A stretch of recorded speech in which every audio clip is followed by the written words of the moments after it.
What are we discussing on today's podcast, you ask? Well, where does Corbin Carroll and Zach Gallen fall on Fanduel's betting odds?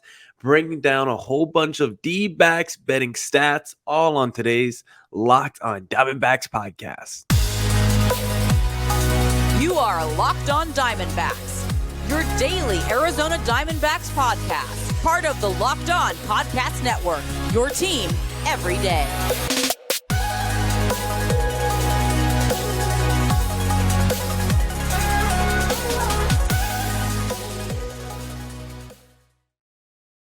Welcome into the Locked on Diamondbacks podcast, part of the Locked on Podcast Network. Your team every day, listening to who? Always charismatic host of this podcast, Miller Thomas.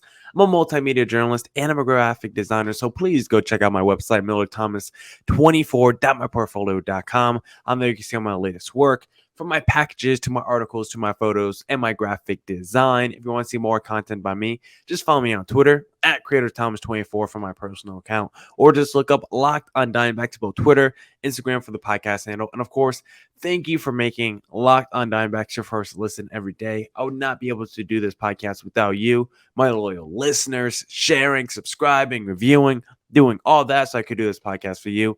Thank you. It's free and available on all platforms, so please continue to tell your friends. One of those platforms is YouTube, so please hit subscribe on the Locked on Diamondbacks YouTube channel. And today's episode is brought to you by Bird Dogs. Go to birddogs.com/LockedOnMLB, and when you enter promo code LockedOnMLB, they'll throw in a free custom Bird Dogs Yeti style tumbler with every order. It's fantastic. Keeps your bevs cold, your soup's hot. Great. So go get an order from Bird Dogs and put in promo code LockedOnMLB. Now, for today's podcast, I want to break down some betting odds with my listeners today because, of course, Fanduel is a sponsor of this podcast, and they always update their odds. And some of them I found pretty interesting for the Diamondbacks with their players and some team awards and some where they're going to finish in the standings or win the division or, Cy Young Rookie of the Year, right? We want to talk about Corbin Carroll and some other rookies, right? Because in the preseason, if you remember, one of my bold proclamations was the D-backs were going to have multiple rookies finishing in the top 5 of the Rookie of the Year voting in the National League. And, of course, Corbin Carroll was the favorite. And I thought, with Ryan Nelson and Dre Jameson in the rotation, two guys who were very promising last season, I was like, I think there's a good chance that the D-backs have multiple rookies in the final voting, potentially in the top 5. I wanted them to be in the top 5. That was the prediction. So I was like, with Jameson, Ryan Nelson, maybe there's another call up from the minor leagues. I was like, there's a good chance that the D-backs have multiple prospects finishing in the top 5 of the NL Rookie of the Year voting. We know Corbin Carroll was pretty much locked into one of the spots, but little did we know it was not going to be Ryan Nelson or Dre Jameson in the top 5 of voting in Rookie of the Year. Because if you look at the FanDuel betting odds right now,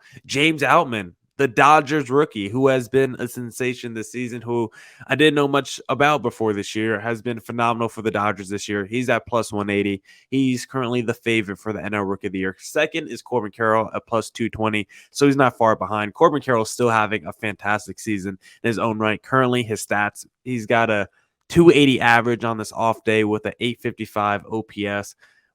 He's got a handful of home runs, 6 home runs, double-digit stolen bases. Like, he's having just a fine season. Want to cut back on the strikeouts a little bit, but wreaking havoc on the bases. Speed has been an issue for opposing defenses. He plays great defense himself.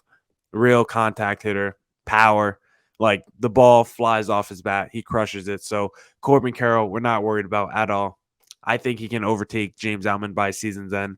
Number 3 is Brett Beatty. I'm not quite sure how to pronounce his name. But number 4 in the Rookie of the Year voting at plus 2,000. So not exactly in it to win it, but at least in it for maybe top 5 in voting. Because at number 5 is Yuri Perez at plus 2,800. So at number 4 at plus 2,000, Dominic Fletcher, who has been a high riser in this NL Rookie of the Year betting odds list. Dominic Fletcher, probably quite a surprise for a lot of people, and he's been surprising to me because just talking with Nash Walker, the Reno Aces communication coordinator on the podcast, and just talking with him, like he told you that Dominic Fletcher was a great hitter, and even Arm Layton, who used to be the Locked On MLB Prospects host, he's got his own thing going on now with Just Baseball, but he reached out on Twitter when Dominic Fletcher got called up and said the dude was a professional hitter, and I respect Arm Layton's opinion a lot. So Dominic Fletcher so far has been godsend for the D-backs this season because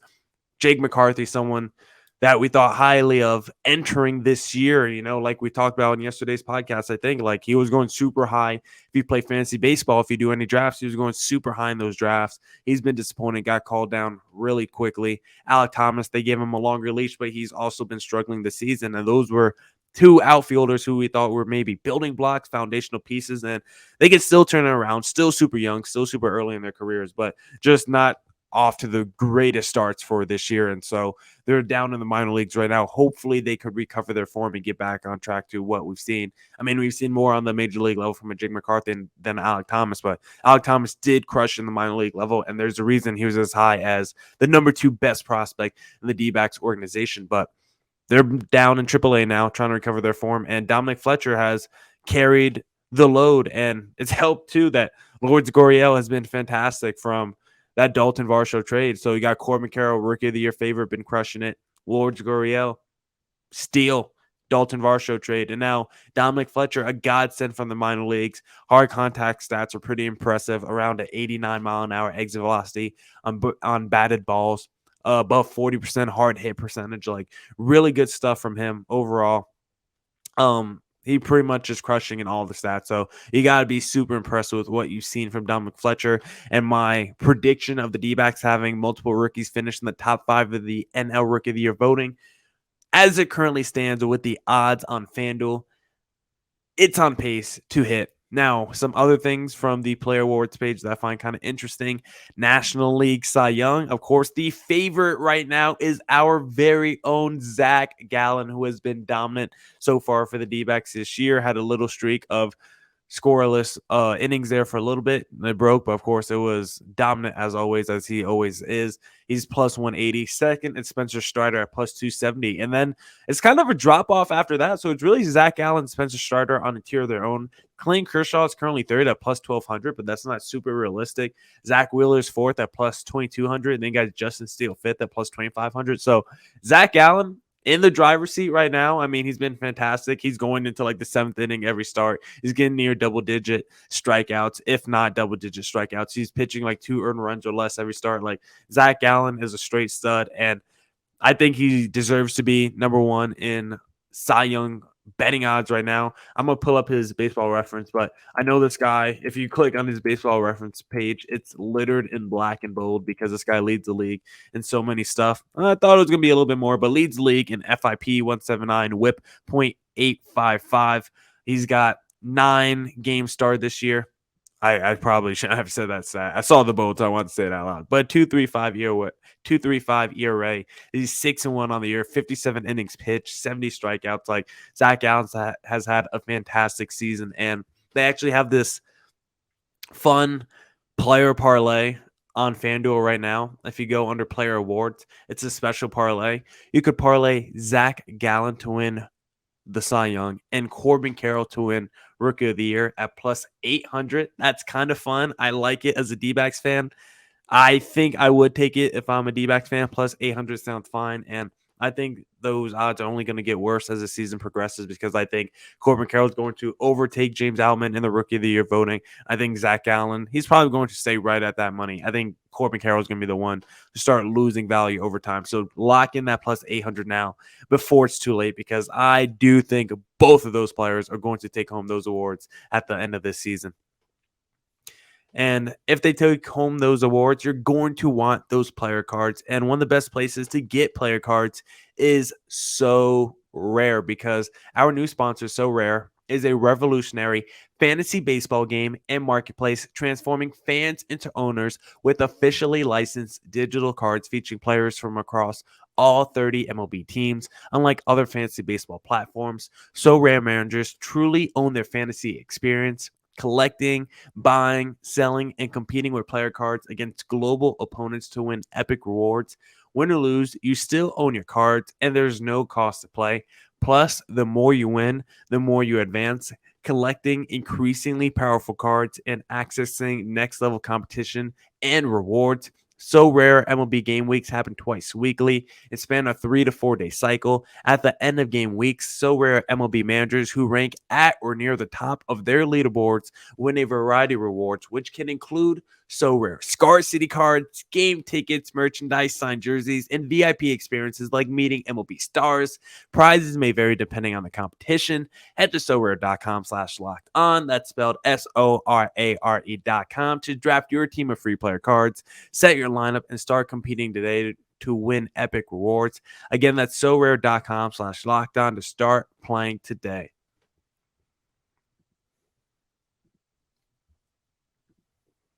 All right. Let's get back into the podcast. And let's look at some more betting odds for the D-backs on Fanduel. And here's a fun little one. Odds to make the playoffs. And they're missing some teams on here. I don't know why. Like the LA Dodgers are not on this teams to make the playoffs list. And I don't think it's because they're in the division lead, because they also have, well, I guess they don't have the Tampa Bay Rays on here either. So I guess they don't have division leaders on this. It's only wild card teams as betting odds right now for teams to make the playoffs. So we can still look at it. And right now, the Blue Jays are number one in the driver's seat for that, for teams to make the playoffs at minus, let me see here, minus 390. You got the Astros. Oh, it's not even in order. Oh, that's a little weird. I mean, it's in order for most of it, just not the top two, because the Blue Jays are at minus 390. Got the Astros at minus 400, number two. Twins at minus 370. Padres at minus 250. Yankees at minus 245 at number five. Brewers at minus 230. Mets at minus 158. Phillies at minus 113, Rangers at minus 102. I guess they just took off the teams that they thought were a lock to make the playoffs, like the Tampa Bay Rays and the Dodgers. They're like, it makes no sense to put them there. They got the Baltimore Orioles at plus 144, St. Louis Cardinals at plus 164, then the D-backs at plus 172. So the D-backs are like 12th-ish in this ranking right now to make the playoffs. And it's a little bit surprising. I mean, when you do look at this, like the Orioles being at plus 144 with how good they've been this season, for them to be behind teams like the New York Mets and the Philadelphia Phillies and the Brewers, who just haven't been as good, I think that's a little bit disrespectful to the Baltimore Orioles, who are a super young team and like the NL version of the Arizona Diamondbacks, who, when you look at the D-backs at plus 172, like they're below the St. Louis Cardinals. They're 2 spots below the Orioles, but I think both of those teams would be up a little bit higher. And I know a team like the Mets has more talent. A team like the Padres, who's 4th on this list, like we know they're loaded with talent, but as it currently stands, the D-backs are way ahead of them in the standings. I know it's early, and it's probably not fair off the sample size we've seen this season to say the D-backs deserve better odds than the Padres to make the playoffs, but I think the D-backs deserve probably a little bit more respect right now to where this ranking is. Maybe they should be just a little bit closer than the Padres, a little bit closer to the Padres. Maybe they don't have to be ahead of the Padres, but it feels like the D-backs are almost getting disrespected when you look at this. But they're still at least ahead of teams like the Mariners and the Angels and the Giants and even the Red Sox. So I guess they put a little bit of respect on the D-backs name, but I just thought it was kind of surprising to see them like 12th ish on this list. I'm just looking at it real quick. And to be behind teams like the St. Louis Cardinals, who have been in like last place in their division the whole year, I just thought the D-backs would garner a little bit more respect for with how they played this year. If you want to look at division winner odds right now for the NL West, the D-backs have the 3rd best odds to win the division. Dodgers at minus 650, Padres at plus 700, D-backs at plus 2400. So just think the Padres are way ahead of the D-backs in terms of who can win the division, even though the D-backs are a few games ahead of the Padres once again in the standings in the division. I know it's early, but come on now. Plus 700 to plus 2400 is crazy. Giants at plus 2800. So you remember before the season started, one of my big gripes was how the Giants were way closer to like winning the division than the D-backs. The Giants were like plus 1,500 and the D-backs were like plus 5,000 or something. It was like insane how much more respect the Giants were getting entering the season as potential division winners of the NL West. When I was screaming the D-backs on paper, you look at both teams are better than the Giants, and now you look at the odds and the D-backs plus 2,400, Giants plus 2,800 ahead of the Giants in these betting odds. I want to see that lead increase a little bit more. And I think by season's end, maybe the D-backs are even closer to the San Diego Padres. It may be ahead of the San Diego Padres as division winners because you never know. The D-backs keep up this pace and the Padres keep up this pace.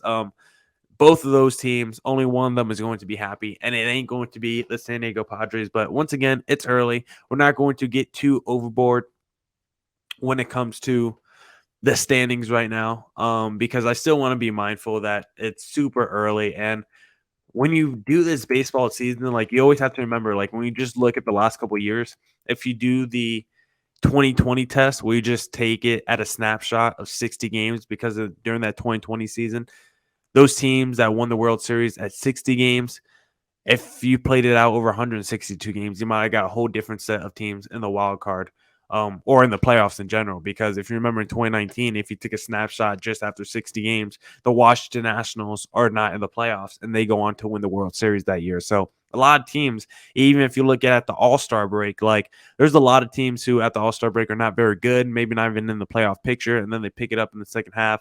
Maybe they sneak in and go on a wild card run all the way to the World Series, or maybe they just win the division and just get hot. Like you remember the Tampa Bay Rays years ago in like 2012 or something, where they just ended the Red Sox season in game 162, and it was magical. And I was a Red Sox fan at that time, and it just broke me in every way. And it's probably my darkest memory as a baseball fan. Growing up, was watching Evan Longoria hit that walk-off against the Yankees and just end the Red Sox season. But the D-backs, my new favorite team now that I'm in Arizona, and the D-backs 25-19 on the year, 2.5 games back of the LA Dodgers. The Giants are actually third in the NL West currently at the time of me recording this at 10:53 p.m. on Thursday. The Giants are 20-23, 7 games back of the division leader Dodgers, and the Padres are 7.5 back at 20-24. Crazy stuff going on in the NL West, and good to see the D-backs firmly number 2 and looking good at number 2 and on the Dodgers' heel for potentially taking the division lead. Now I want to talk to you guys about this little something, this new sponsor that has joined Locked On recently for a partnership, because they sent out pairs of shorts to all the Locked On hosts.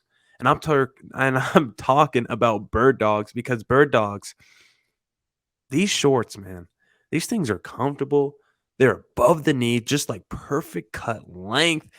I like to wear them to the gym. They have a nice inside, like a little underwear built in.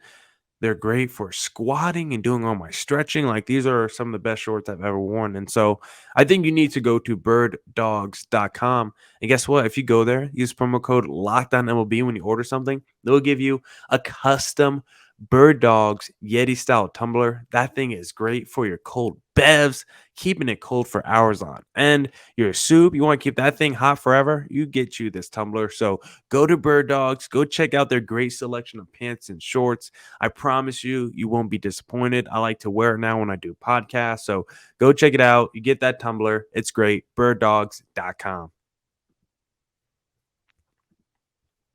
All right, let's get back into the podcast, and let's look at some more betting odds, and let's look at odds to win the league, to win the actual National League. The Dodgers are number 1 at plus 200. Braves are number 2 at plus 230. Padres 3 at plus 700. Brewers 4 plus 1200. Phillies 5 plus 1200. New York Mets 6 plus 1200. Cardinals 7 plus 2000. Cubs 8th plus 3,000, Giants 9th plus 3,000, and then D-backs 10th plus 3,300. And I just felt like this was just completely disrespectful once again of the D-backs team, who I know it's early. I sound like a broken record. I don't want to get too ahead of myself, but the D-backs are 25-19, and I feel like they deserve a little bit more respect than being 10th in the National League for odds to win the league when they have the third best record in the National League currently, because a team like the St. Louis Cardinals, we know, just haven't gotten off to a great start. And I do think they can turn it around. It's still super early. They're only 6 games back of their division leader, but they're 19-26. They're not playing very good baseball. I mean, they're starting to pick up a little bit, but for a majority of the season, hasn't played good baseball. And I find it hard to believe you can say right now with what you've seen this year. It's not like the Cardinals have been world beaters in the past. It's not like this is some juggernaut that we've seen dominate the National League the last few years. It's like, why shouldn't the D-backs, with how they played this year, how the Cardinals played this year, why shouldn't the D-backs be ahead of the Cardinals in the odds to win the National League? Why shouldn't they be at least ahead of the Chicago Cubs at plus 3,000 at the very least? What have the Chicago Cubs proven? They are 19-24. They are not a very good team right now. I don't understand. I don't like the talent on their team. Really, it's a band of misfit toys. They have a lot of major league talent, big boys on their team. I'll give them that, with the Dansby Swansons, the Cody Bellingers of the world. But do I think they have enough talent in the ceiling to make real noise in the postseason? Could they make the playoffs? Potentially, but I don't even like them. I wouldn't even bet on them to make the playoffs. I wouldn't take those odds. I don't think they're likely to make the postseason. I think they're more likely than not to make the playoffs. I could see a world where they do make the postseason, but if I had to pick playoffs or no playoffs, I would say no playoffs for the Cubs. And then, of course, the Giants, I've said my piece with them. I think the D-backs are a better team than the San Francisco Giants. So the fact that the Giants and Cubs have better odds, or I guess technically worse odds than the D-backs. When I say better odds, I guess I actually mean the opposite. The Giants and Cubs have worse odds than the D-backs at plus 3,000, D-backs at plus 3,300. D-backs should be lower than the Giants and Cubs because they are probably way more likely to win the National League. Now let's look at those World Series odds, because the D-backs are sitting at 20th in these World Series odds. And again, it feels a little bit crazy, but it's also not too crazy, because when you see some of the teams ahead of them, it's like you could see the logic. I mean, I still don't love the Cardinals ahead of the D-backs, and I don't like the Chicago Cubs ahead of the D-backs, because the D-backs are plus 700, plus 7,000, 20th in World Series odds. The Cubs are ahead of them, 19th at plus 60, at plus 6,000. I don't like that. I probably don't like the Red Sox ahead of the D-backs at plus 6,000. I don't think I like the Guardians ahead of the D-backs at plus 5,500. I don't like the Cardinals, of course. And then a team like the Mariners, they've been pretty this year. They were really good last year. I guess you could talk yourself into them being better than the D-backs, but they've dealt with some pretty big injuries this year, and I think they do have some concerns in their lineup. A team like the Angels at plus 2,500, do they deserve to be ahead of the D-backs? A team that hasn't made the playoffs in a few years here, a team that's always been a struggle in the Mike Trout era. This team has a lot of talent on it, of course, or Ohtani and Mike Trout, and they have some other dudes in that lineup that could do stuff as well. And Patrick Sandoval's not too bad in that rotation, but do I think the Angels are a real threat to win the World Series? Do I think they're better? Do I think they're a greater threat than the D-backs to win the World Series? I don't. I think the D-backs. I don't think the D-backs have a realistic chance to win the World Series, but I think they are better than 20th and better than the teams like the Chicago Cubs, teams like the Boston Red Sox, teams like the Cleveland Guardians to win the World Series at least. So I think they should be a little bit higher. I think they're a little bit undervalued, and you could probably get them at pretty good odds. I mean, plus 7,000, that the fact that they are 20th, maybe it shows you that you should go bet on the D-backs to win the World Series, even though I don't think it's likely.